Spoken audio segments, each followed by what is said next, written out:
Nama orang awak di pesawat Lion Air JT610 terus bertambah.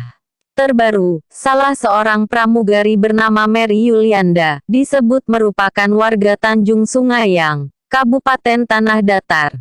Penelusuran pada akun sosial Mary Yulianda, menyatakan yang bersangkutan pernah mengenyam pendidikan di SMA Muhammadiyah Batu Sangkar. Data itu semakin diperkuat dengan tergabungnya yang bersangkutan di grup alumni SMA tersebut.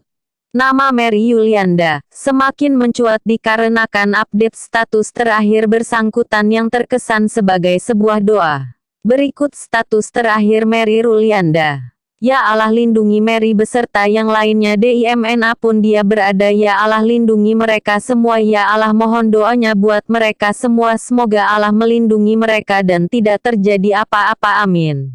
Status tersebut diperkirakan ditulis beberapa saat sebelum kecelakaan pesawat terjadi.